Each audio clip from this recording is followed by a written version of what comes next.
Estamos aqui de volta para darmos continuidade ao estudo do Livro dos Espíritos, hoje começando a tratar do tema espírito, né? No último vídeo falamos sobre matéria e hoje vamos dar continuidade ao estudo, começando sobre o tema espírito. Na questão 23, Allan Kardec pergunta: o que é o espírito? E os espíritos respondem: o princípio inteligente do universo. Aqui Allan Kardec escreveu a palavra espírito com E minúsculo. Em outra parte, ele vai tratar a palavra espírito com E maiúsculo. Então, vamos fazer esse pequeno esclarecimento para diferenciar, né? Porque aqui em alguns momentos Allan Kardec falou de espírito escrevendo com E minúsculo e em determinados momentos ele vai escrever espírito com E maiúsculo. Então, o próprio Allan Kardec explica, né? Então, veja, nessa questão aqui, os espíritos dizem que espírito com E minúsculo é o princípio inteligente do universo. Na questão 76, Allan Kardec pergunta aos espíritos o que é o espírito com E maiúscula, né? Então, aqui ele pergunta o que é o espírito com E minúscula. E os espíritos dizem que é o princípio inteligente do universo. Na questão 76, ele pergunta o que é o espírito, né? Como definir espírito usando a palavra com E maiúsculo. E os espíritos respondem na questão 76 que podemos dizer que os espíritos são os seres inteligentes da criação. Seres inteligentes da criação. Eles povoam o universo além do mundo material. E na nota de Allan Kardec é escrito que a palavra espírito com E maiúsculo é aqui empregada para designar os seres extracorpóreos e não mais o elemento inteligente universal. Então, aqui na questão 76, Allan Kardec deixa bem claro que espírito com E minúsculo é o princípio inteligente, né? Criado simples e ignorante, enquanto que a palavra espírito com E maiúsculo já são os seres inteligentes da criação, já são os seres. O que isso quer dizer? Quer dizer que o espírito com E maiúsculo, eles utilizam esse termo para designar já a individualização do princípio inteligente. Então, o princípio inteligente, ele é aquele elemento, né, primitivo, criado por Deus, simples e ignorante. Enquanto que o espírito com E maiúsculo já é o espírito já desenvolvido, né? Já com, não o espírito desenvolvido, mas assim, o espírito a partir do momento em que adquiriu a razão, né? Então, o princípio inteligente, ele é aquele princípio elementar, criado por Deus simples e ignorante. Assim como a matéria, como vimos, foi criada simples e una, né? Como consta no livro A Gênese, da codificação, o espírito, ele é o segundo elemento do universo, criado simples e ignorante. Simples e ignorante, quer dizer, sem saber, né? Sem conhecer ainda.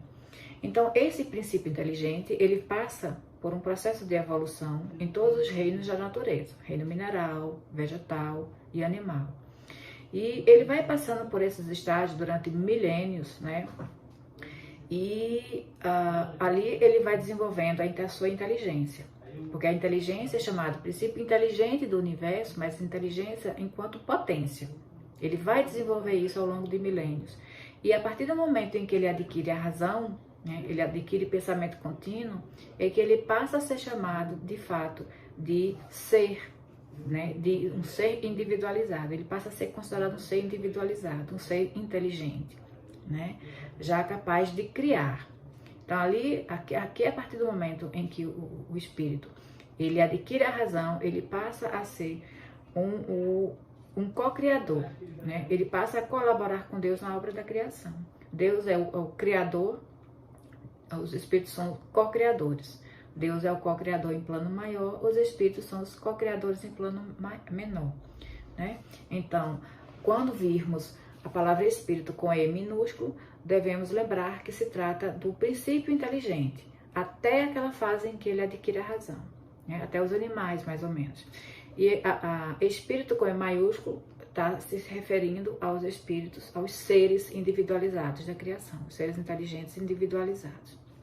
Então, falando sobre isso, vamos para a segunda questão, né, que é a 23A, em que Allan Kardec pergunta: qual a natureza íntima do espírito? E eles respondem: não é fácil analisar o espírito com a vossa linguagem, Para vós, ele nada é, por não ser palpável. Para nós, entretanto, é alguma coisa. Ficai sabendo, coisa nenhuma é o nada e o nada não existe. Então aqui os espíritos dizem que não é fácil explicar para a gente o que é o princípio inteligente, né? O que é esse espírito com E minúsculo? Porque a gente não tem conceitos, né, desenvolvidos capazes de compreender, né? Não temos linguagem, não temos como aprender esse sentido. Precisaria ainda se desenvolver, né, uma linguagem, uma compreensão capaz de fazer isso, né? E a gente pode compreender isso em todas as fases da existência humana, né? Existem fases da nossa vida em que a gente não é capaz, né, de compreender, como uma criança não é capaz de compreender muitas coisas do mundo adulto. Não adianta a gente explicar para ela, porque ela não tem referência ainda para aquilo. É mais ou menos o que os espíritos querem dizer em relação a esse tema, né? Cosme Márcio é um palestrante, um autor espírita, em que ele faz a seguinte comparação. Ele diz que não é possível compreendermos a natureza do espírito, né? Analisar a natureza íntima do espírito, do princípio espiritual, da mesma forma como não podemos analisar a natureza íntima do nosso próprio pensamento. Porque para analisar o pensamento, nós precisamos nos abstrair do pensamento, né? Precisamos observá-lo de fora.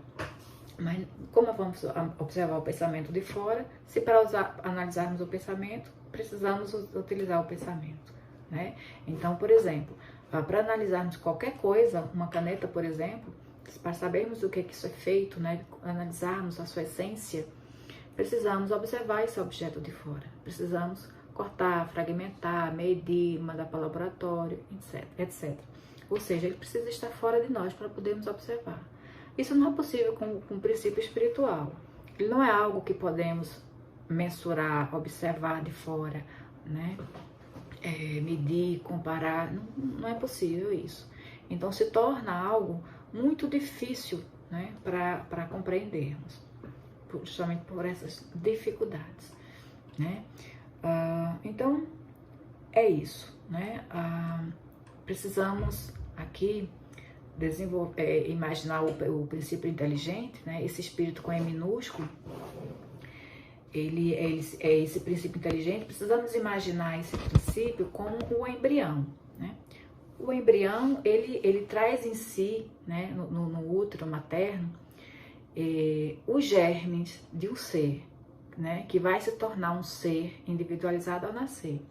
Então o embrião, ele é, na verdade, algo, né, um princípio, uma potência em desenvolvimento, e que se torna um ser ao nascer, né? Então essa é mais ou menos a analogia que precisamos fazer, né? Enquanto que o embrião, ele traz em si, assim como a semente, todos os seus potenciais de vir a ser, né? Que virá a ser. O embrião, assim como a semente, né? Ele traz em si os germes, né? Ele traz as suas potencialidades latentes e vai se desenvolvendo ao longo do tempo, e no momento certo ele se individualiza, né? Ele vem dar os seus frutos. Então é mais ou menos o princípio espiritual. O princípio espiritual seria como essa semente, seria como esse embrião, que vai passar por diversas fases de desenvolvimento até se individualizar e ser um ser capaz de também criar, né? É mais ou menos isso que precisamos entender. Apenas para fazer um pequeno elo entre o assunto do vídeo passado, né, matéria, e o vídeo de hoje, sobre o início, né, do assunto do espírito. Então, para fazer um pequeno elo entre esses dois temas, gostaria de citar, de mencionar aqui o outro assunto, né, que é chamado de fluido vivo. O que é o fluido vivo, né? Nós vimos no vídeo sobre matéria, né, que Deus criou a substância primordial, o elemento primordial, né, da matéria, e desse elemento primordial, né, surgiu o fluido cósmico universal. Então, o fluido cósmico universal, ele é formado desse elemento primordial. Só que esse fluido cósmico universal, que a gente falou, que é também chamado de plasma divino, no livro Evolução em Dois Mundos, né, ele é uma exteriorização do pensamento de Deus. Então, o que acontece? nós, espíritos, nós aspiramos, né, fazendo uma comparação aqui, uma analogia, nós aspiramos esse fluido cósmico, que é o pensamento divino, que é uma exteriorização do pensamento divino, e expiramos pensamento, né? Então, assim como Deus exterioriza seu pensamento, né, através do fluido cósmico universal, nós também exteriorizamos o nosso pensamento, né? Só que o fluido cósmico, ele é a matéria-prima, né, que utilizamos para gerar o nosso próprio pensamento. E o nosso pensamento, ele é a combinação, né, desse fluido cósmico, né, dessa matéria primordial divina, né, desse plasma divino, com as nossas emoções, com nossos desejos, com nossos pensamentos, nossas ideias, né? Então, nós combinamos esses fluidos, né, e emitimos, né, expressamos, botamos para fora o nosso pensamento, né, que é uma modificação desse fluido cósmico universal, né? Então nós aspiramos, digamos assim, né, esse fluido cósmico e expiramos pensamento, que vai ali, né, nesse pensamento vai tudo, né, que constitui o nosso pensamento, né? Então o nosso pensamento, ele é diferente, o pensamento é diferente, né, para a doutrina espírita, diferente da concepção filosófica. Para a filosofia, pensamento é só ideia. Para o espiritismo, o pensamento não é só ideia. O pensamento, ele é uma combinação de ideia, de emoções, de sentimentos, né, de desejos. Então, é tudo isso. Pensamento para o espiritismo é tudo isso, né? Então, veja, nós aspiramos a matéria-prima do universo, né? Nós aspiramos uma parte da matéria mental de Deus e expiramos, né, também matéria. Então, o pensamento, né, ele também é matéria. O nosso pensamento, ele é matéria. E é uma matéria constituída de átomos, de moléculas, né? Haroldo Dutra Dias, ele costuma dizer, né, que esse nosso pensamento que exteriorizamos, ele é, portanto, matéria, né? E ele é uma matéria viva, justamente porque nessa matéria, ali junto com os átomos, né? Por ser matéria, ele tem átomos, tem moléculas, e atrelado a esses átomos está o princípio inteligente. Então, em cada átomo que constitui aquele pensamento, tem um princípio inteligente atrelado, né? Por isso que é chamado de fluido vivo. E esse fluido, quando emitimos, né, quando expressamos nossos pensamentos através das nossas energias, né, ali do nosso pensamento, da nossa mente, ali vão, né, junto com aqueles átomos, aqueles princípios inteligentes, vivos, que têm movimento, né, e aquilo gera, combinado com as nossas emoções, com nossas ideias, com nossos sentimentos, geram imagens, que é a expressão de tudo isso que exteriorizamos, né? A expressão do nosso pensamento, dos nossos sentimentos, das nossas emoções, é uma expressão, né? E ele se exterioriza, todo esse pensamento se exterioriza para fora de nós e forma imagens, né? E Haroldo Dutra Dias costuma dizer, né, que essas imagens muitas vezes até nos perseguem e nos causam muitas vezes temores, né? Às vezes a gente sai correndo, tem medo, porque acha que são espíritos que estão nos perseguindo, e na verdade nada mais são muitas vezes que nosso próprio pensamento, né, nos perseguindo. São as imagens que se formam através da exteriorização do nosso pensamento, né? Então era isso, só para fazer esse pequeno elo entre a matéria, né, e o nosso pensamento, né, que é o fluido vivo, que é a nossa matéria mental, é uma combinação também do fluido cósmico universal, que é o próprio pensamento divino. Né? E dizer, né, reforçar essa ideia de que até para pensar a gente não consegue sem Deus, né? Deus faz parte do nosso próprio pensamento. Então a gente, na verdade, à medida que a gente vai se desenvolvendo, vai aprendendo a harmonizar o nosso pensamento com o pensamento de Deus, vamos aprendendo a comungar verdadeiramente com Ele, né? Então ficamos por aqui, até a próxima.